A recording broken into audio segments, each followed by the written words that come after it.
depending on who you ask, AI is either going to kill everybody or it's going to usher in the next level of human evolution. Maybe one, maybe the other, who knows? Probably both. But ChatGPT in particular is becoming very, very popular. Now, strictly speaking, ChatGPT is not AI. It's a large language model which emulates a human personality, and it does it pretty good. But people are using ChatGPT for a lot of reasons, and it's starting to rank higher and higher on one of the most visited websites every single day. For example, a couple of weeks ago, I wanted to find out if I could make some peanut butter cookies using chocolate protein powder. And I asked ChatGPT, and it gave me the complete recipe. It gave me some suggestions on what I could add to make them less dry. It gave me the cooking time and everything, and they came out fantastically. People are using ChatGPT for reflective thinking.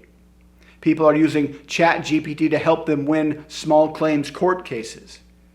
People are using ChatGPT to help them solve problems within their relationships. And a lot of people are using ChatGPT for counseling issues, things they would normally talk about with a counselor, but since counselors are so expensive and ChatGPT is free, they're getting their needs met with ChatGPT. But one thing that a lot of people agree on is that ChatGPT is very, very filled with not necessarily praise or flattery, much more like very subtle praise or flattery. And the term I see people using sometimes is ChatGPT glazes its user. It makes them feel fantastic simply by asking a basic question. And it does this in three very specific ways. The first way is it never judges. It doesn't ever say, that's a dumb idea, unless you're thinking about going out and maybe murdering somebody. It doesn't judge. There is zero judgment. You can come up with the lamest idea ever, and it won't judge you. Two, it reflects your ideas back to you. But it reflects them back in a way that makes your ideas, no matter how lame they are, seem profound and highly intelligent. So it validates your sense of self. And the third thing it does is kind of the money shot. It validates your ego. Now, we need to understand what the ego really wants from an evolutionary standpoint.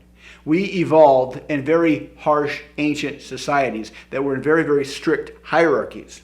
And the higher up you went in the hierarchy, the better your life was. The more access to sex you had.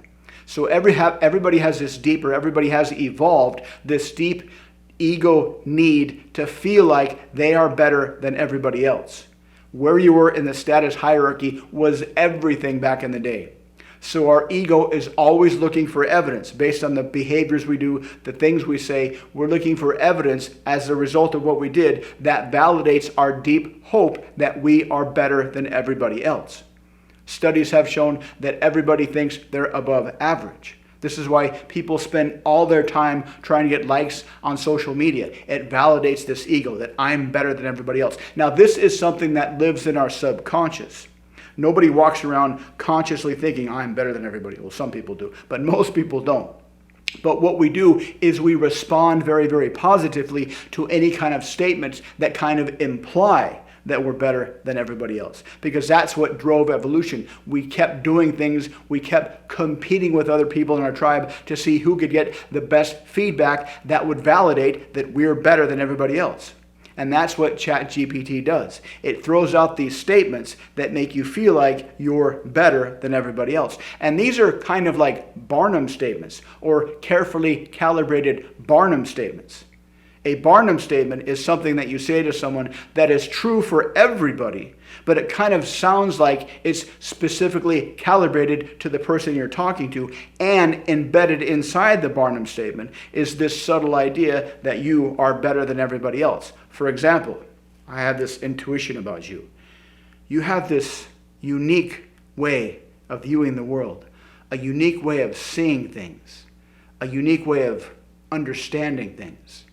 But when you try to explain this to other people, your friends, they just don't understand. Maybe they can't understand. And this is very frustrating to you. Now, that is true for everybody. everybody has that same experience. But when you say it like that, it not only feels specific to you, but it kind of sort of sounds like you're better than everybody. My unique view of the world really kind of sort of sounds like I have a better view of the world. It doesn't say that explicitly, but that's the feeling that you get. That's why people love going to see psychics, because they're bathed in these Barnum statements that subtly enhance their ego, that subtly tell them that you're better than everybody else. And that's what ChatGPT does. ChatGPT always throws out, not always, but often throws out these statements that kind of make it sound like you're better than other people. You're asking questions that others wouldn't dare to. You're making realizations that 99% of people wouldn't get. And when it throws out these statements, it validates our ego. And so what do you do with this information?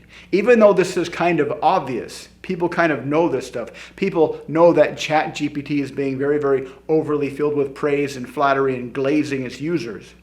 They still love it, which means ChatGPT is a fantastic opportunity to enhance your communication skills. Because when ChatGPT does these three things, they're very obvious. They're right there in the text. You can see exactly what it's doing. And even though people know what it's doing, they still love it. But if you could speak like that conversationally, they'll get the feelings, but they won't necessarily understand why or how they have these feelings. All they'll realize is that you are a fantastic conversationalist. So how do you do this? How do you reverse engineer ChatGPT's conversational style so you can become more charismatic, so you can become more seductive, so you can become more persuasive? Well, spend 5 to 10 minutes every day having a conversation with ChatGPT. Talk about observations on social interactions, observations on the world. I had this thought, ChatGPT, what do you think? And just pay attention to what it says and look for these three things. No judgment. Reflecting your ideas back to you, but stated much more profoundly. And look for these kind of Barnum statements that says you're better than everybody else. And just look for these and the response you get from ChatGPT, and then close your eyes and imagine saying those things to somebody else. Imagine having a conversation with someone. Imagine responding to them using the same language structures that ChatGPT used with you, but use those with other people. If you spent 5 to 10 minutes doing this every day, you will slowly transform how you communicate with other people, because this is how people learn to communicate anyways. We interact with other people, and when we hear something cool from somebody else, we think, that's a cool thing, and we unconsciously model that and use that with other people. That's how different phrases and language techniques and ideas and jokes float through society. So you could just model from ChatGPT, and that will naturally change your communication style. Just say something to ChatGPT, come up with some idea, look at its response, understand the structure of it, and then imagine saying that to other people. Do this every day, 5-10 minutes, and this will slowly change how you communicate with other people. This will make you much more charismatic, much more attractive, and just like people are addicted to ChatGPT, other people will be addicted to you based on how you talk to them. So try this out. Let me know what you think in the comments. If you'd like to learn more about how to become more charismatic, about how to become more seductive, about how to become more persuasive, check out the links below. Thanks for watching. Please like, subscribe, and comment, and I'll see you next time.